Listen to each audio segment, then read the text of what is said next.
Last time with my childhood Sony Vaio, I hastily installed Windows NT 4 and got pretty bored of it pretty quick. And my only motive was because I can, because some Optiplex GX240s did ship with Windows NT 4 from the factory. But this time, I'm going to install something which is on a bit of an older code base and definitely less robust, but should be something I'm more familiar with. That being Windows 98, and the reason I'm installing Windows 98 was because this Sony Vaio was released at the time when Microsoft had so many different operating systems relevant at once. They had NT4, which was pretty old by that point, but that was still somewhat relevant. They had 98, first and second edition, the latter being pretty much a replacement for second edition, but first was still being updated. Windows Me, which was a disaster. Windows 2000, which was the best operating system ever, and the newborn Windows XP, which would be remembered as one of the best operating systems ever. And yeah, I could install XP on this Vaio. In fact, I have XP on a 250 gig hard drive that I normally use with this, but I want to install 98 today because something I'm wondering to myself is, what if I grew up with Windows 98 on my childhood computer instead of Windows XP? Because there were Vaios in this case style that did ship with Windows 98 from the factory. I believe it was the PCV RX 300 series that shipped with Windows 98, and then the 400 series shipped with Windows Me, and the 500 through 800 series in this case style all shipped with XP. So yeah, let's experience Windows 98 on my childhood computer. The childhood that never was. Let's turn this on. I have a desk fan running in the background because this computer makes my room smell like old computer, my favorite candle flavor. But also, I was just getting hot from taking all this stuff out of the closet, so yeah. Interrupt mode, I'm going to change that back to API-C. I believe the interrupt mode was the only thing I changed for NT4, and even then it didn't really make a difference.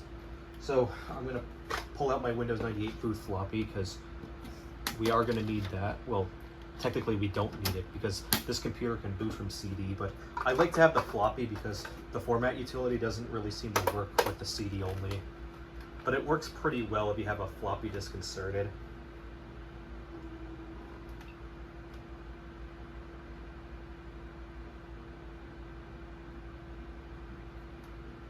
Let me check the door. Yes, the floppy drive is running. We have the solid green light. Wait, why did this not boot into the floppy? I guess I didn't change my boot priorities.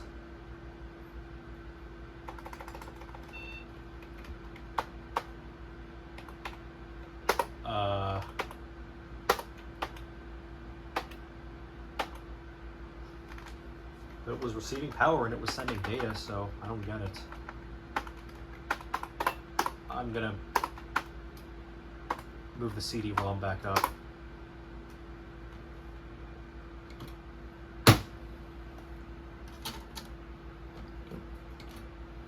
I put my 98SC disk in, so that way it'll prioritize the floppy, and if it can't boot from the floppy, then it'll boot to the CD-ROM.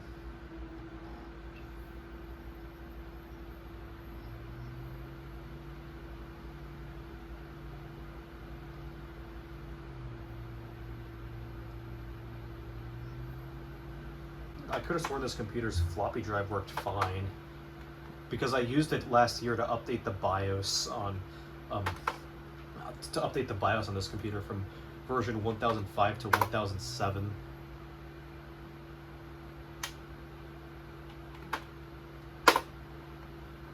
And no, I'm not using the beige floppy drive from that video. That ended up being more of a disaster than I was expecting.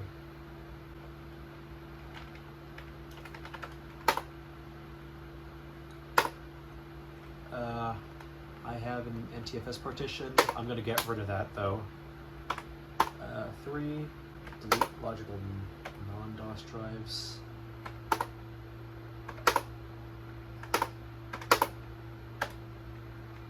Okay, it's 4, delete non-DOS partition. Oh, I hiccuped there a little bit, but yes, I want to get rid of the NTFS partition. I already made a backup of it if I want to install NT4 on here for whatever reason. Let's create a DOS partition, primary. This is probably going to take a while because this is an 80 gig drive, and I think my camera lens is a little dirty. Sorry about that, I'll fix it.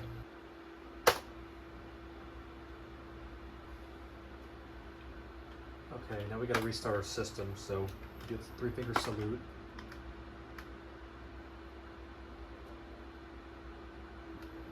I just wiped the lens, so it's still not looking that great. Maybe it's the way that I have my lighting set up at the moment.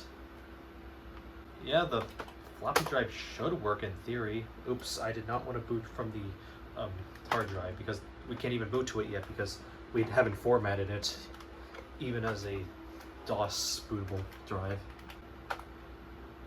Boot from CD-ROM. Start computer with CD-ROM support. Okay, let's check the directory of the floppy disk. Yes, that should be a Windows 98 boot floppy. We can do format C:/Q/S. Q might not always work though. Let's check the E drive. Okay, no, it's D in this case. Because we're not booting from the floppy, so it's not offset by 1. Okay. Format C:/S/Q. This time I flipped the switches, but it should still work. No, it isn't. CD Win98. Format C:/S/Q.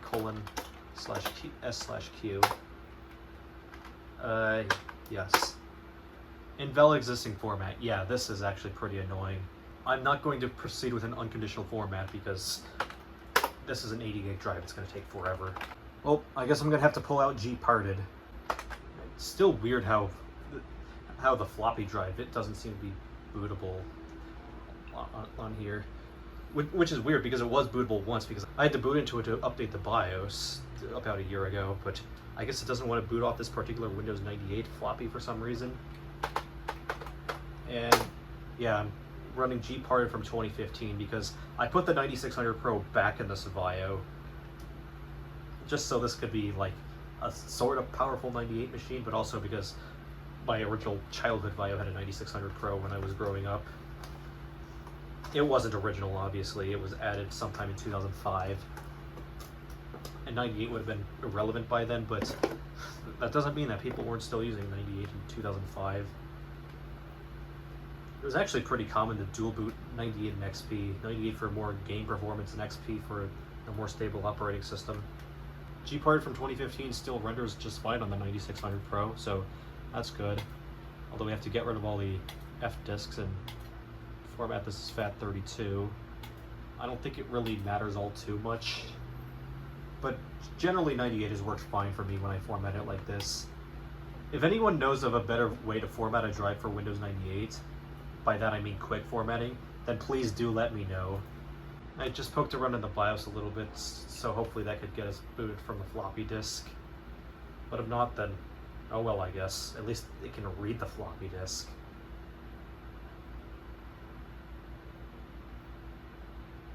BIOS update data incorrect. I still don't get why that error appeared on here. I'm gonna go to the C drive, MD Windows, MD Windows /options, MD Windows /options /cabs, and CD to the directory we just created. And we're going to copy the contents of the Win98 folder on the CD. I'm sure a lot of you know about this by now, but this is how OEMs install Windows 98. OEMs copy all the setup files to the hard drive. So in case you need a file from the Windows 98 CD, which trust me, Windows 98 needs them a lot, then you want to have these on the hard drive so that way you don't have to pull out the CD every time you want to install like a component or something. Yeah, we can actually remove the CD now. Okay, the tray came out easily this time. Actually, that was pretty seamless because I'll mention this again. The top optical drive on this computer is a little wonky. Like, it works just fine, but the tray is a little wacky. Like, it doesn't really open first try, so you have to pound the top, which is typical of these old drives. We're going to run setup.exe/is. The IS switch skips scan disk, which is good because we don't need to scan the disk because we just formatted it. I also took the floppy disk out as well because it's going to want us to take it out later anyway. Here's a little annoying thing about doing the OEM method of installing Windows 98. The default directory is windows.000. We don't want that, but you can change it, so no big deal. Just a mild inconvenience, but I've installed Windows 98 so many times that it's just a ritual for me.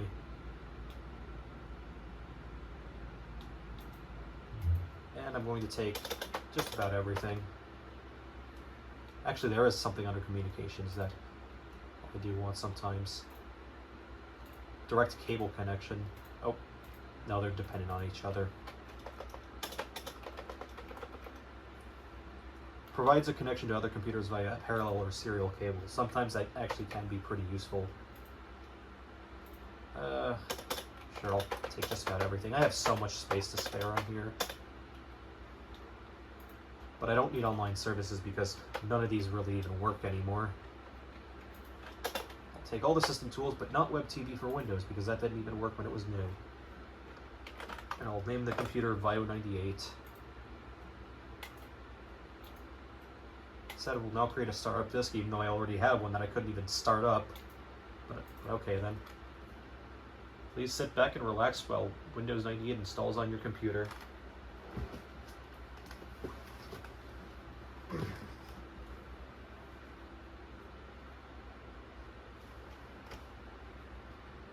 And this is installing entirely off the hard drive, so it should be going faster than if we had the CD in here. Which is actually pretty good because a lot of these CD drives in older computers are getting quite old and they're not really able to read at their high speed anymore. But it should also be pretty fast if it's dependent on random I/O. If you have like an SSD in one of these old computers, because solid state driving these computers is becoming more of a popular option as these older IDE hard drives start to fail. And for a good while I actually didn't really have any good condition IDE hard drives. The two I have now are in good condition, but I only have 2 of them. Easier to use? It's probably easier to use in some aspects than Soy 11. I'm not gonna lie there. Brings the web to your desktop. Yeah, Windows 11 is trying to do that very same thing, and 98 got criticized for having the built-in IE shell, which was pretty much forced into 98 and you couldn't get rid of it. Well, until 98 Lite and eventually Windows 95D Lite and Red Toast. Okay, maybe not 95D Lite. I think that's actually Windows 95 based in its entirety, but 98 Lite and Red Toast are basically just 98 but with the older 95 Explorer, so it's lighter on your resources. And even 95 had forced IE integration later on in its life with OSR 2.5. More storage space, in theory up to 2 terabytes, but Windows 98 kind of shits itself if you use more than a 128 gig drive. And frankly, computers from the Windows 98 era only really read up to like 137 gigabytes anyway because of the older LBA style, or older LBA version that was used. But this Vio has just new enough BIOS to read 250 gigs without a hitch. Increased reliability. Yeah, I'm not so sure about that. More entertaining? 98 is decently entertaining. I didn't really grow up with it, but it is one of the Windows versions that I do install relatively often. I definitely have not installed it as much as XP, 7, or even 10 at this point, but I think I've installed it more than 11. Actually, I've installed 2000 more than 98 because of course I have. But I might have installed 98 more than 8.1. I don't know. I just didn't really have much use for 8.1. The most use I really got out of it was just within the following months, or not the following months, but the months leading up to Windows 10's release. That was actually kind of an exciting time. Please register your copy of Windows 98. How about no? Getting ready to run Windows for the first time.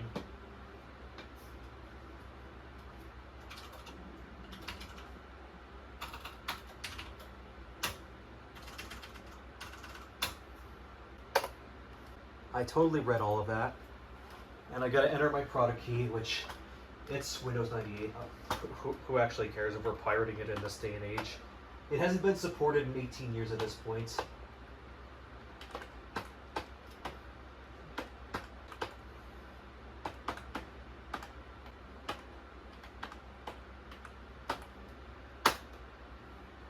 I should just have that license key on a piece of paper, but I don't. I had to throw it up on my computer, which is behind me, so I had to look back just so I could remember certain parts of the string.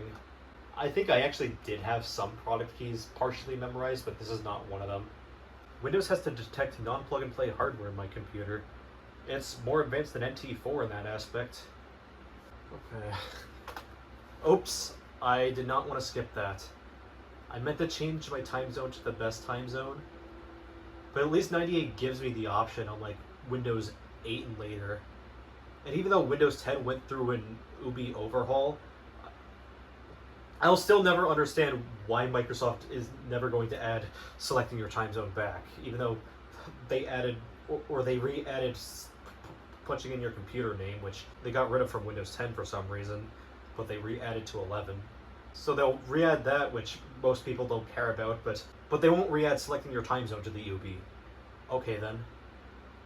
It's no wonder why people are switching over to Linux, because every Linux install I've done, well, not Arch Linux, because I'm a complete Linux noob, at least like the Ubuntu and Debian based distros, those still ask me to enter my time zone in. And I think even macOS does as well. Okay, we are now in Windows 98, and it's detected my Dell 1905 FP monitor, which we can just press next through, but it's not going to matter. We need a video driver to really get anything out of this. It's just a simple plug-and-play monitor.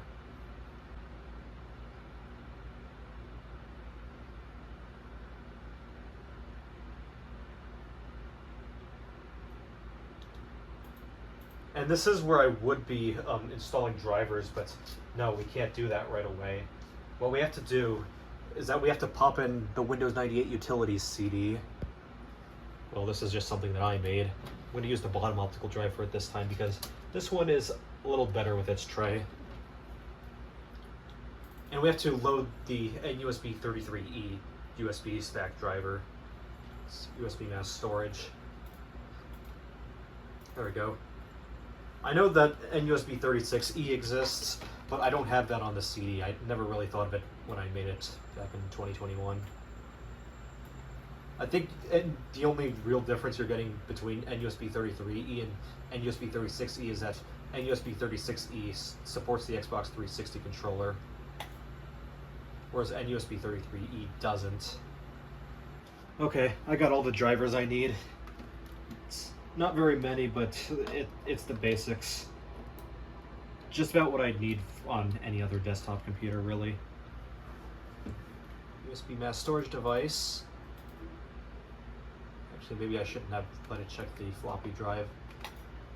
But USB store.inf. USB disk 2.0 USB device. That's the hardware ID for this drive I'm using. Oh, I just remembered something. I formatted this drive as NTFS for use with NT4. Yeah, I figured just as much that this wouldn't really work. So I'm gonna have to put this on a FAT32 formatted drive.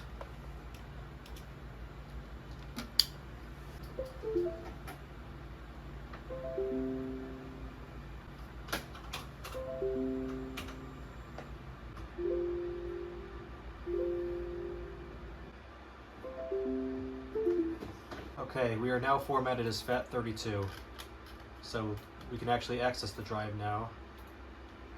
I'm going to make a drivers folder, so I have all the drivers on the hard drive. Okay, we have audio, chipset, LAN, video. Yeah, I think that's all we need. Just paste that in here. This is only going at USB 1.1 speeds because this computer is just old enough to only have USB 1.1. I think the driver does support USB 2.0. The NUSB 33E version at least does. But this is not one of those computers, and either way, I've heard that USB 2.0 support is pretty dodgy. Like, I know on Matt KC's Ultimate Windows 98 build, I think it was the second one he did with the Core 2 Duo board. That one just would not shut off after installing the USB 2.0 driver, but I guess that's what you get for installing Windows 98 on a Core 2 system. That would have been better suited to a Celeron 420 because that CPU is supported. I don't think there's anything else on that drive that I need, so I can remove it now. First, I like to start with the chipset driver. Even though Sony got rid of all their drivers for their old computers, thankfully Asus, who manufactured the motherboard for this computer, does still have some drivers for other OSs than Windows XP. And while I do have the original driver CD for this computer, I think it's only for XP, and either way, it's only for the stock install, which I do also have the recovery media and applications disk for. Okay, next I'm gonna install the R300 driver for the 9600 Pro. There's a good chance that Windows 98 might be a little more stable with the TNT 64, as it's an older GPU that was actually designed for Windows 98, whereas the 9600 Pro came out about a year into XP's life. But nah, I'm sticking with the 9600 Pro. It's supported, it's still more stable than a 6 Series GeForce. Might as well just roll with the 9600 Pro. Win98 Gold. This might not be for 2nd edition, but it should still work because 2nd edition does support VXD drivers. But I think Windows ME dropped. No, not Windows ME. It's officially pronounced Windows Me. I think that dropped Windows. No, not Windows. That dropped VXD support. Or if not, then it didn't really use VXD as the primary driver model. The setup.exe should work here, unlike Windows NT 4. Oops. Unable to write to disk and drive C. Well, let's 3-finger salute our way out of that. And I wasn't even installing from the USB drive because I ejected that. Wait. Why did this go into the BIOS? Probably because I hit delete more than once. But it registered that delete press pretty early.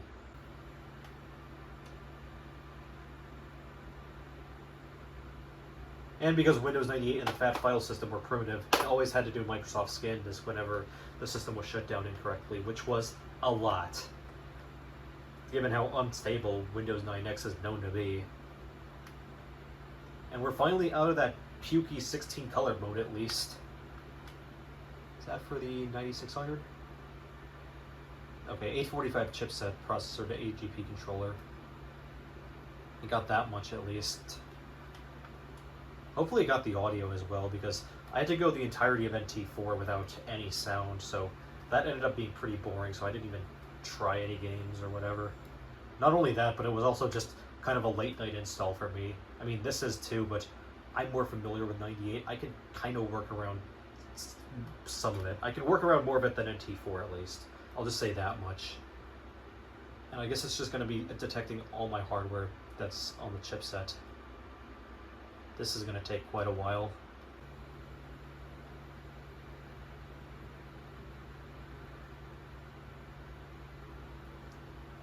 I don't know what the gap there's for, but okay. Don't remind me to register.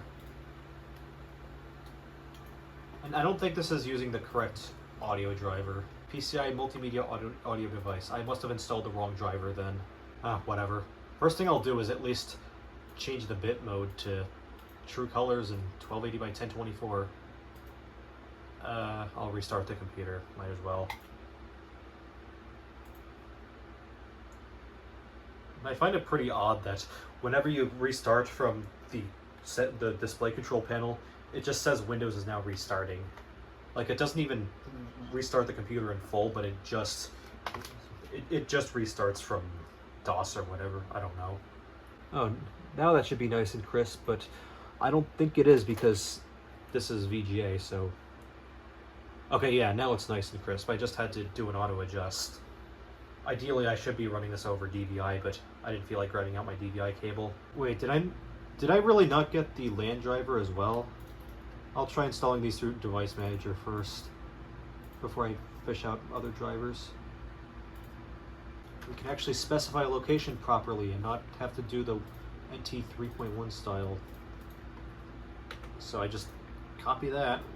That's one of the advantages to the IE shell, as much as the boomers of this world don't like it, or really anyone who actually used 98 back then didn't really like it because it was pretty bloated.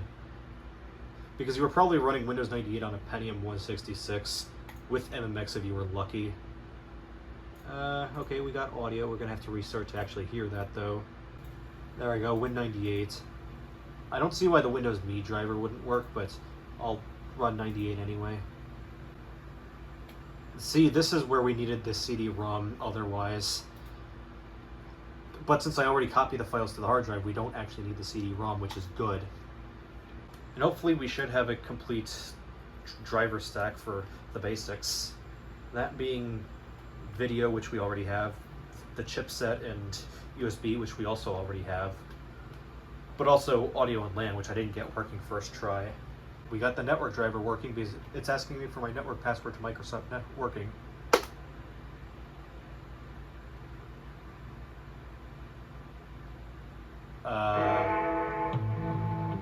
Hey, the sound is working, but the startup sound didn't play for some reason. That's weird. Oh, that does not sound great.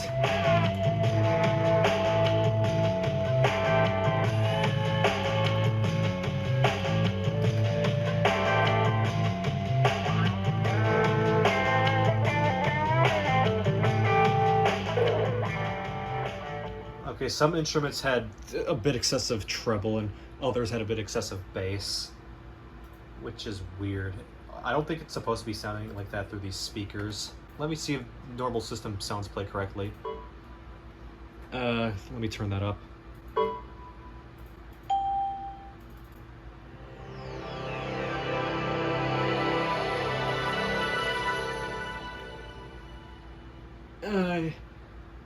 Yeah, it's not great, but it works. I guess it's something to do with this driver, because I could have sworn it sounded better than this under XP.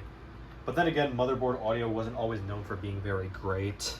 Especially during this era. It was popular to get a sound card, but I did try a sound card in the system once, and it just completely shit itself over the sound card. To be fair, the first time I did have some bad capacitors in this motherboard, and I did end up replacing those, and it still shat itself. Maybe it was just XP Service Pack 1 in this board. I don't know. I don't have that sound card anymore. But if I do find a better sound card, then I will try it in here.